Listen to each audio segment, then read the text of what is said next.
Félicitations. Hein? Oh. Mais la barre est mise très haut. Qui conviendra par la suite? Les membres. Ah, félicitations. Hein? Merci beaucoup. Gouverneur, félicitations. Merci.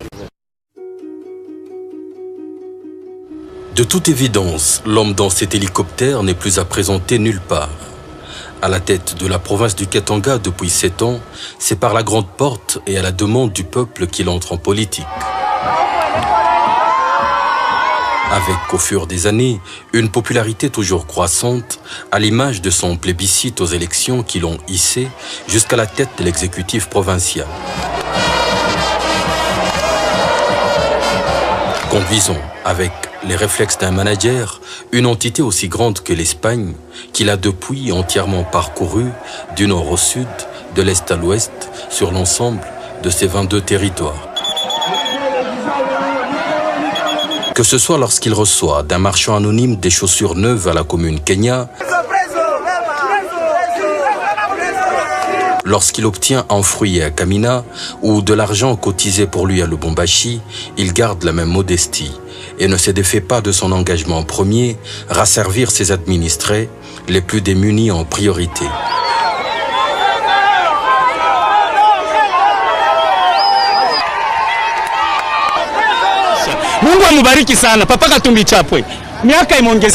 Une tâche qu'il exécute avec une constante fidélité au chef de l'État et au gouvernement de la République dont il exécute le programme.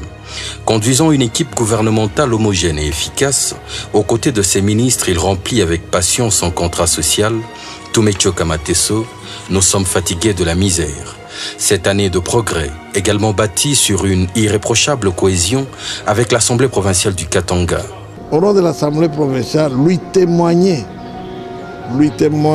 le soutien sans faille de l'organe délibérant. En comptant également avec le précieux concours de Madame Karine Katumbi, son épouse. Pour l'essentiel, le Katanga est le poumon d'acier de l'économie de la RDC et étendu sur près de 500 000 km². Son urbanisme et sa démographie ayant particulièrement grimpé les 7 dernières années en faveur d'un boom minier sans précédent. En exil, loin de ses proches, pendant près de 10 ans, c'est un certain 11 juillet 2003 que Moïse Katumbi Chapwe revient à la maison. Ce jour-là, vêtu aux couleurs du TP Mazembe, à la descente de son jet, il aura cette interview avec la presse. Qu'est-ce que vous ressentez dans votre cœur là, quand vous êtes à Lubumbashi alors que vous êtes personne non grata? Personne non grata, c'est dit à cause de quelques individus qui voulaient ma peau, qui voulaient mettre la misère qu'on a maintenant aujourd'hui ici chez nous. Et maintenant, quand vous rentrez à Lubumbashi, qu'est-ce que vous avez amené dans votre résidence puisque vous êtes un homme d'affaires? Vous savez, ça je ne peux pas dire pour le moment. Pour le moment, je suis venu d'abord voir mon équipe, voir le peuple katangais qui m'ont soutenu. Et j'avais dit toujours, je vais rentrer par la grande porte et la vérité finira toujours par triompher. Auriez-vous un rôle à jouer pendant cette période de transition, étant donné qu'elle va préparer les futures élections présidentielles, pourquoi pas pour le pays? On sait que vous avez avec vous toutes les masses du tout-puissant Mazembe. Non, je n'ai pas que le masse du tout-puissant Mazembe. J'ai tout le peuple derrière moi. Tous les supportifs sont derrière moi, il n'y a pas que Mazembe. Oui, et quel rôle vous allez jouer en ce moment-là? Moi, je vais vraiment, en tant qu'homme d'affaires, je l'ai fait avec Mouzé. J'avais le magasin du peuple. Il y a quelques individus qui ont dit payer pour qu'on puisse me frisser. C'était tout, j'ai aidé la population. N'oubliez pas qu'un frère comme Katumbi est millionnaire avant d'être gouverneur. Un jour où Lubumbashi battra le record de plein et d'affluence à l'accueil de l'enfant prodige. Mais parlons-en. De quelle province l'honorable Moïse Katumbi Chapwe hérite après son élection? C'est d'abord une entité où tout est prioritaire. Les routes, à l'image des 180 km qui séparent Likasi à Kolwezi, sont calamiteuses et occasionnent plus d'un drame humain. La voirie urbaine, également, ne déroge pas à la règle.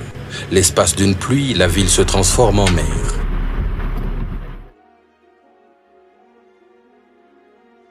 Du côté des écoles, à l'intérieur en particulier, c'est le même portrait. Des briques adobe coiffées de paille, mal éclairées et où les élèves innocents suivent les cours à même le sol. Samedi, dimanche.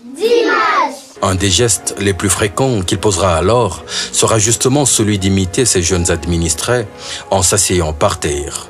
Dans l'espace de 5 ans, et ceci n'est qu'un rappel, l'honorable Moïse Katumbi Tchapoué change la donne. Les routes urbaines, périphériques et celles de desserte agricole sont sensiblement réhabilitées en dépit de nombreux autres défis qui demeurent entiers.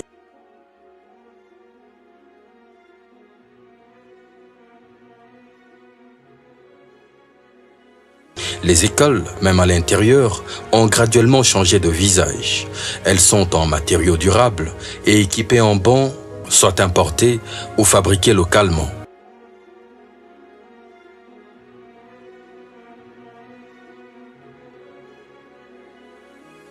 Les hôpitaux de la mort, où des braves femmes s'accouchaient sur des tables en bois à l'aide de bougies, ont été modernisés et équipés.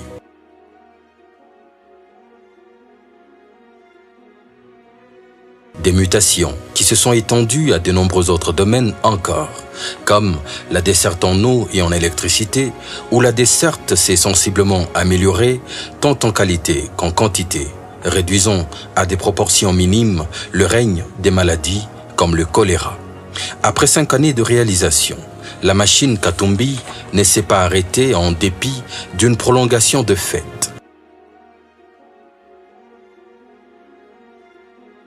De 2012 à 2014, ceci pourrait être retenu.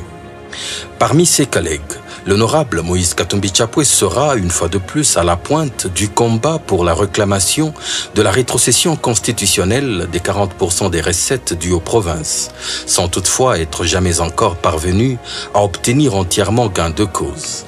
Comme les années précédentes, aucun de ces budgets n'a été exécuté à hauteur des prévisions. En 2013, par exemple, l'exécution ne sera que de 22,2%. Il lui a donc fallu recourir à la mobilisation de ressources propres à la province pour trouver une voie d'émergence économique, ce qui permettra, entre autres, la redynamisation de la gestion administrative de la province en dotant chaque territoire, ville et district d'au moins un véhicule tout-terrain au service des missions d'itinérance des responsables territoriaux, qui lui en sont légitimement reconnaissants. Une émotion de joie, une émotion de satisfaction, parce que vous savez, pour un territorial sans moyen de locomotion, le travail est pratiquement difficile. Prenez mon district qui a plus de 130 000 km², 5 fois plus grand que le Rwanda. À pied, on ne sait pas gérer. Or, nous sommes appelés à visiter tous les territoires, toutes les chefferies et les secteurs au moins 2 fois par an. Et on ne peut pas le faire sans moyen de transport. Au chapitre de la sécurité, on retiendra le fait particulier qu'il a eu à de nombreuses occasions à braver personnellement le danger pour le retour de la paix, comme lors de cette périlleuse mission qu'il effectue au volant de sa Jeep dans le triangle de la mort, ou lorsqu'après l'entrée spectaculaire des Bakata Katanga, en plein week-end à Lubumbashi, il fait le tour de la ville en bras de chemise pour calmer la population après avoir prêché la raison aux miliciens.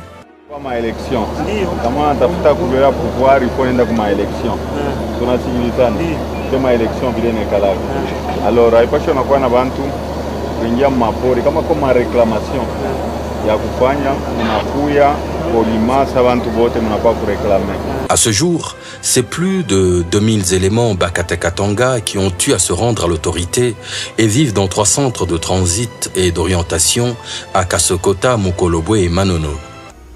Sisi raisi alinyambia asema walamkie ni watoto wetu warudie munjamu mzuri. Jako president wetu Kabila. Tubafujako gouverneur wetu Moïse Katumbi. Tubafujako ne population yonso ya muno Lubumbashi mobetu tundaidile batwe betufile lusa. L'on notera même la libération des chefs coutumiers pris en otage par les miliciens et qui ont eu l'occasion de savourer à nouveau à la civilisation. Tulikuwa bakonde hapa tunaona tunapata kwa nguvu, tunakula mzuri, tunaziwa mzuri, bale tutunza mzuri. Bale bakumigini teberizea sema mwache mambo. Et depuis, le gouvernement provincial du Katanga a continué à investir dans l'amélioration de la sécurité de ses administrés à coût de lots importants, des motos, des bus et de plus de 117 véhicules d'intervention remis à la police, comme l'atteste ici un nos responsables. Je profite de cette occasion pour témoigner publiquement que depuis votre accession au gouvernement de province du Katanga, l'appui aux actions de votre police, la collaboration et la compréhension se sont acquis par vos interventions logistiques, financières et autres, telles que la dotation de plus ou moins 117 véhicules.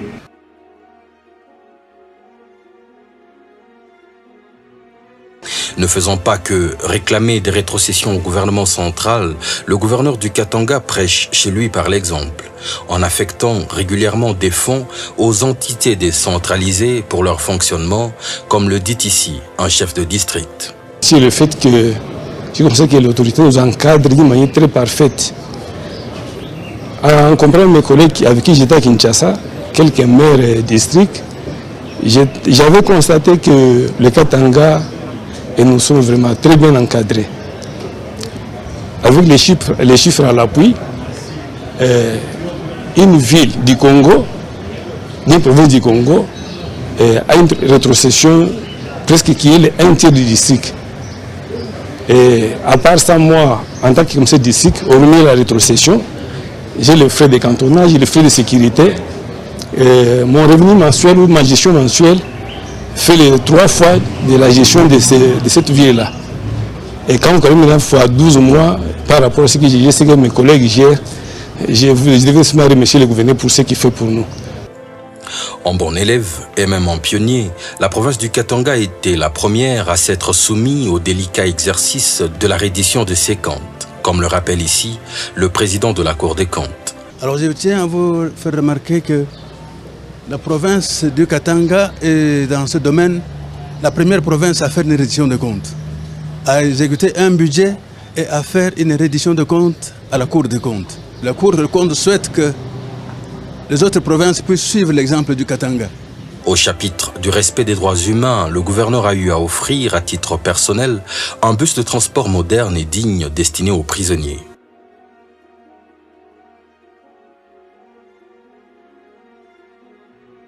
Le Katanga continuant à nourrir régulièrement des détenus hébergés dans 16 prisons de la province. Au chapitre de l'émergence d'une classe moyenne au Katanga, un de ses combats le plus cher, le gouverneur prend depuis 2011 un décret portant mesures conservatoires en matière d'exercice du petit commerce et du commerce en détail.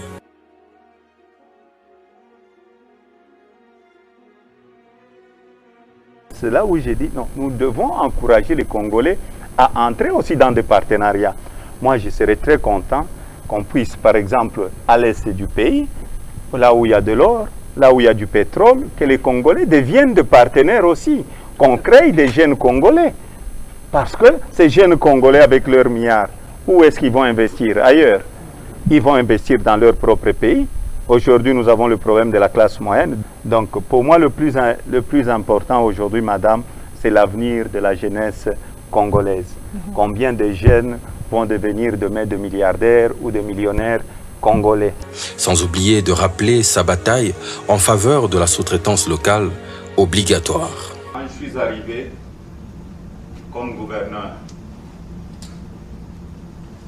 la première des choses, c'était interdire les exportations des minerais bruts. J'étais aussi parfois combattu par la FEC. Et aujourd'hui, le résultat est là. J'avais pensé à la sous-traitance depuis très longtemps. Aujourd'hui, le rêve que j'avais peut-être sera réalisé. Moi, je suis un produit de la sous-traitance. Le groupe Malta Forest n'allait pas exister s'il n'y avait pas la sous-traitance. Plusieurs groupes. Au chapitre de la voirie, c'est depuis longtemps que la province n'a plus de soucis relatifs aux engins, qui opèrent notamment à l'intérieur sur des routes de dessert agricole, mais plutôt du manque de leur ravitaillement en carburant. Mais nous avons des problèmes de carburant, c'est un grand problème.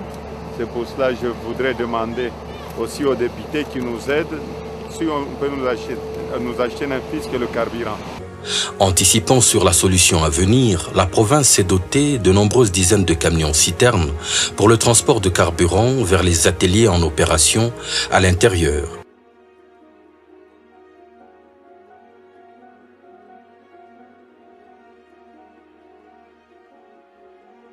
Pour l'heure, 3230 km de routes d'intérêt général ont été réhabilités, dont 2170 en termes d'ouverture de trafic et 1060 en rechargement systématique. Pour assurer un suivi permanent des avancées de chantier et encourager les travailleurs sur terrain, c'est au quotidien, comme à ses habitudes, que l'on a vu le gouverneur sur terrain. Comme ici sur la route qui reliera Luambo, Ankoro, Manono et Kalemi.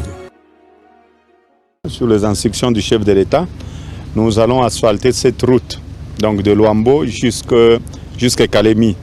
Plus loin, on le retrouve sur les 140 km qui relient Sandoa à Kassaji en pleine réhabilitation.